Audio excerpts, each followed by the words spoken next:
Сайн байцгаана уу хүүхдүүд ээ. Бидний өнөөдрийн үзэх хичээлийн сэдэв энгийн бодлогыг хэрчмийн аргаар бодох. Зорилго нь энгийн бодлогыг хэрчмээр зураглал хийж бодож сурах. Өгүүлбэртэй бодлогыг бодохдоо дараах 5 алхмаар гүйцэтгэнэ. 1. Бодлогын тавилттай танилцж ойлгох. 2. Бодлогын нөхцөлийг завгарчлах, зураг дүрслэлээр илэрхийлэх. 3. Бодлогыг бодох төлөвлөгөө зохиох, аргаа сонгох. 4. Боловсруулсан төлөвлөгөөг хэрэгжүүлэх. 5. Бодолтыг эргэн харах. Хичээлийн хэрэглэгдэхүүнээ бэлтгэрэй. Дэвтэр, үзэг, балан харантай, шугам. Алхам 1. Бодлогын өгүүлбэрийг ойлгох. Бодлого номер 1. Туул 10 цэцэг, болор 8 цэцэг услав. Тэд нийт хэдэн цэцэг усалсан бэ? Хүүхдүүд ээ, бодлогынхаа өгүүлбэрийг маш сайн ойлгон уншаарай. Багш нь өгөгдөл тус бүрийг өөр өнгөөр бичсэн байгаа. Туул хэдэн цэцэг усалсан, болор хэдэн цэцэг усалсан мэдэгдэж байна. Харин тэд нийлээд хэдэн цэцэг усалсан бэ гэдг нь мэдэгдэхгүй байгаа учраас үүнийг бодож олно. Алхам 2. Зураг дүрслэл хийх.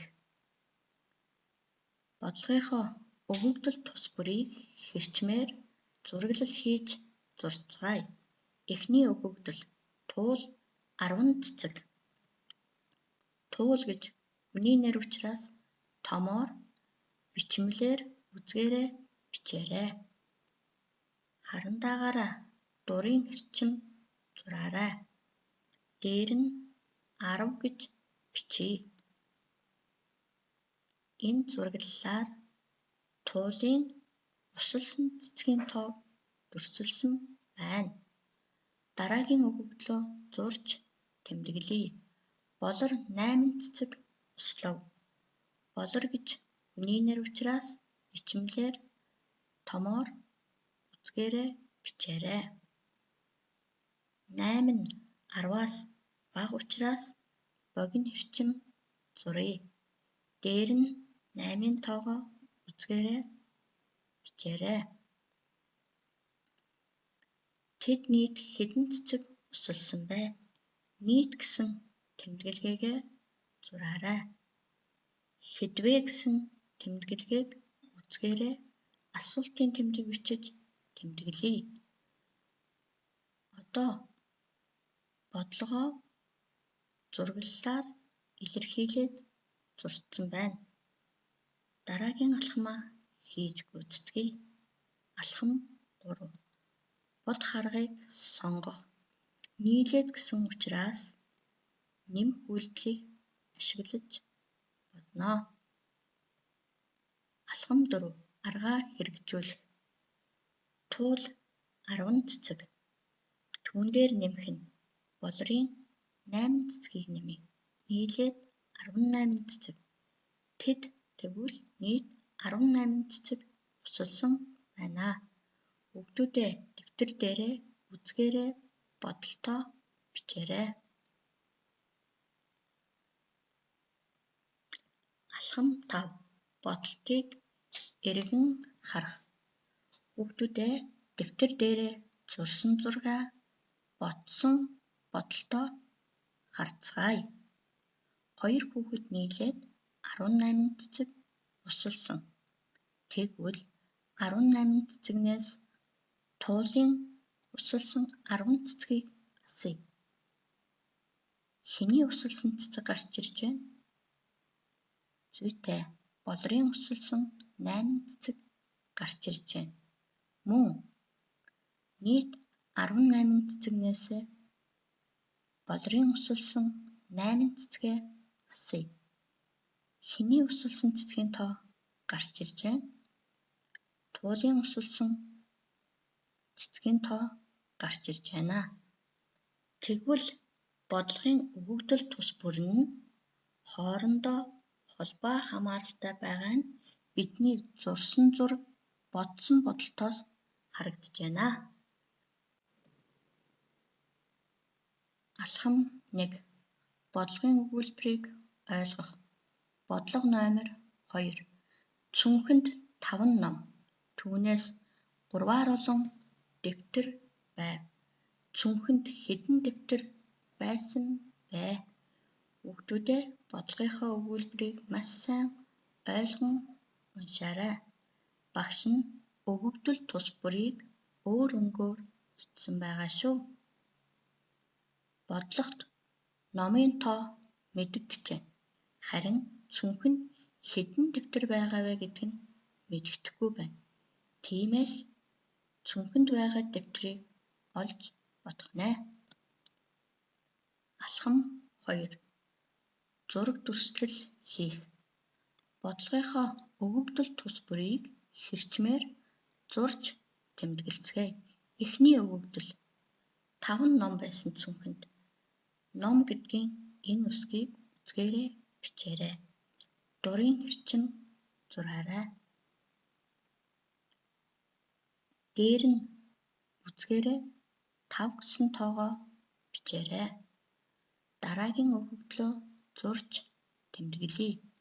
Түүнээс 5-аар олон дэвтэр байв. Дэвтэр гэсэн учраас Д үсгийг үзгээрээ бичээрэй.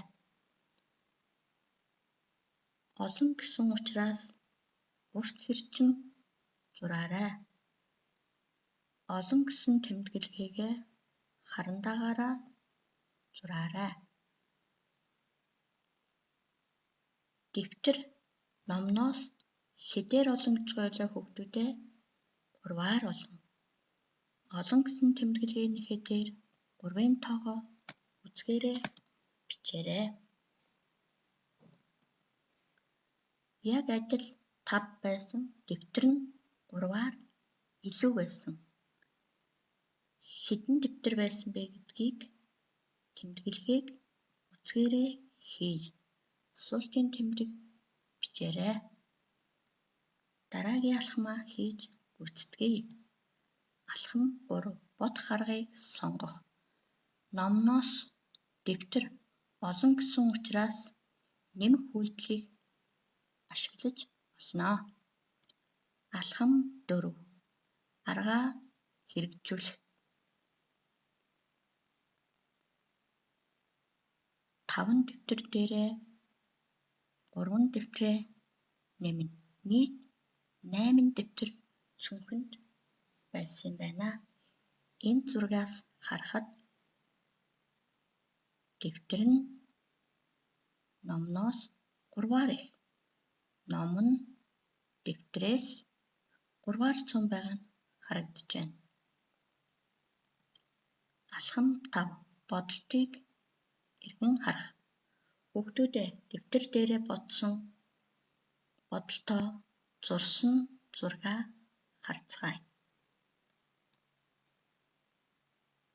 8 дэвтрээс 3-аар цөөн гэсэн учраас 8-аас 3-ыг хэсье. Хэд гарах вэ? 5. Юуны тоо гарч ирж байна вэ? Зүйтэй цүнхэнд байсан номны тоо байна. Тэгвэл бодлогын өгөгдөл тус бүр нь хоорондоо холбоо хамааралтай байдаг нь бидний зурсан зураг, бодсон бодлогоноос харагдаж байна. Алхам 1. Бодлогын өгүүлбэрийг ойлгох. Бодлого 3. Сарнай 12 харандаатай. Тэлмэн түүнээс 4-өр цөөн харандаатай бол тэлмэн хэдэн харандаатай вэ? Хүүхдүүдээ бодлогынхоо өгүүлбэрийг маш сайн анхааралтай уншиж ойлгоорой. Багш нь өгөгдөл тус бүрийг өөр өнгөөр бичсэн байгаа. Сарнай хэдэн харантаатай байгаа нь мэдэгдэж байна. Харин Тэлмэн хичнээн харантаатай байгаа нь мэдэгдэхгүй байгаа учраас Тэлмэнгийн харандааг олж бодох нэ. Алхам 2. Зураг дүрслэл хийх. Бодлогынхоо өвөгдөл тус бүрийг хэрчмээр зурж тэмдэглэцгээе. Эхний өвөгдөл Сарнай 12 харандаатай. Сарнай гэж хүний нэр учраас томоор үцгээрээ бичээрэй. Харандаагаараа дурын хэрчим зураарай. Дээр нь 12-оо бичээрэй. Дараагийн өвөгдлөө зурж тэмдэглэе. Тэлмэн түүнээс 4-өөр цөөн. Тэлмэн гэж хүний нэр учраас томоор үцгээрээ бичээрэй. 4-өөр цөөн учраас богино хэрчим зураарай. Цөөн гэсэн тэмдэглэгийг зурж тэмдэглэе. Хэдээр цөөн билээ? 4-өөр цөөн. Энэ зургаас харахад Тэлмэн Сарнайгаас 4-өөр цөөн харандаатай. Харин Сарнай Тэлмэнгээс 4-өөр олон харандаатай байгаа нь харагдаж байна. Тэгвэл Тэлмэн хэдэн харандаатай вэ гэдгийг тэмдэглэе. Үцгээрээ асуултын тэмдэг бичээрэй. Алхам 3. Бодох аргыг сонгох. Тэлмэнгийн цөөн гэсэн учраас хасах үйлдэлийг ашиглаж босноо. Алхам 4. Аргаа хэрэгжүүлэх. Сарнайгийн 12 харандаанаас 4-өөр цөөн учраас 12-оос 4-ийг хасаад 8. Тэлмэн тэгвэл 8 харандаатай юм байна. Дэвтэр дээрээ бодолтоо хийгээрэй.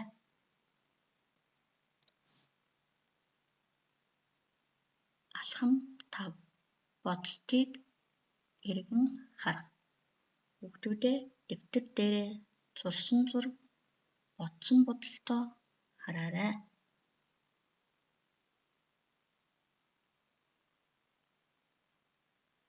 Тэлмэн 8 харандаатай. Түүнээс 4-өөр олон харандаа Сарнайд байсан. Тэгвэл Сарнай хэдэн харандаатай байсан бэлээ? 8 дээр 4-ийг нэмээд 12 харандаатай байсан байна.